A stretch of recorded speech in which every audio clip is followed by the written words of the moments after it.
گے جہنمیوں کی لائن میں لگے ہوں گے.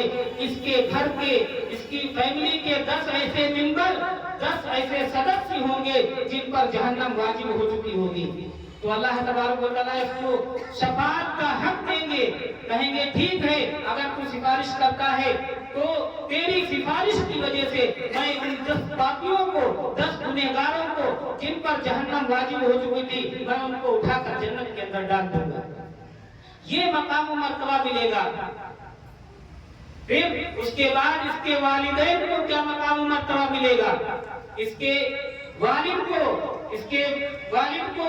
اور اس کی ماں کو، یعنی والد اور والدہ دونوں کو تاج بھی پہنایا جائے گا اور کرامت اور شرافت کا لباس بھی پہنایا جائے گا.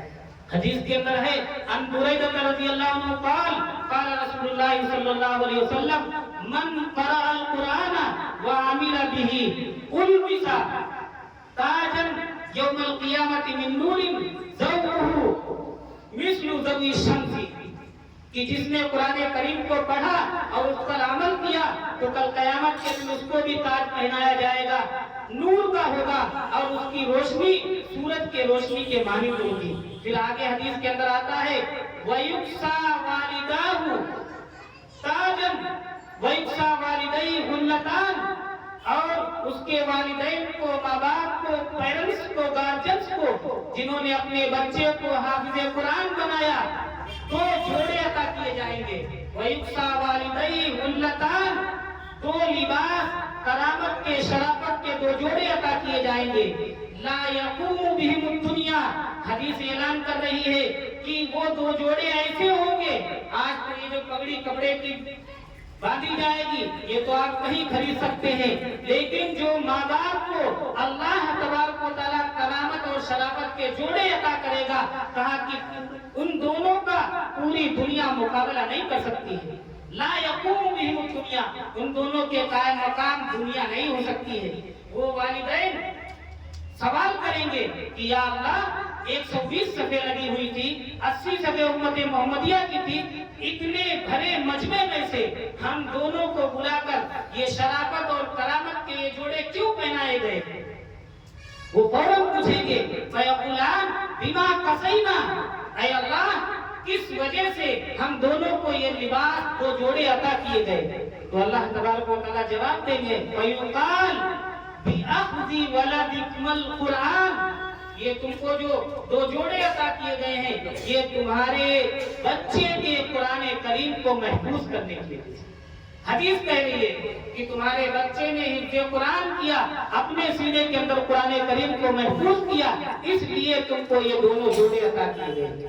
بس لاسٹ بات ایک حدیث ترجمہ بس. اب اگر کوئی مکتب کے اندر، مدرسے کے اندر یا بچے پڑھتے ہیں، جانی مالی کسی طرح کا تعاون کرے گا، اس کو کیا ملے گا؟ حضرت ابو ہریرہ رضی اللہ عنہ راوی ہیں اذا مات ابن آدم انقطع عنہ عمله الا من 3 صدقۃ جاریۃ او علم ينتفع به او ولد صالح يدعو له.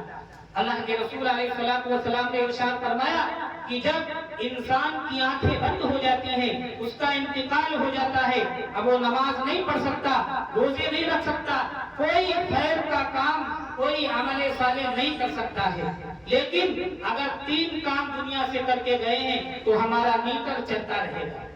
فرمایا صدقۃ جاریۃ، صدقہ جاریہ، ہم نے مسجد بنوا دی، مدرسہ تعمیر کرا دیا، یا مدرسے کے اندر جو بچے پڑھتے ہیں فیس نہیں بھر سکتے ہیں، ہم نے ان کی فیس بھر دی، ہم ذریعہ بن گئے، صدقہ جاریہ ہو گیا. یا مدرسے کے اندر پنکھے لگا دیے، کسی طرح کا کوئی تعاون کر دیا تو ہمارا میٹر قیامت تک چلتا رہے گا.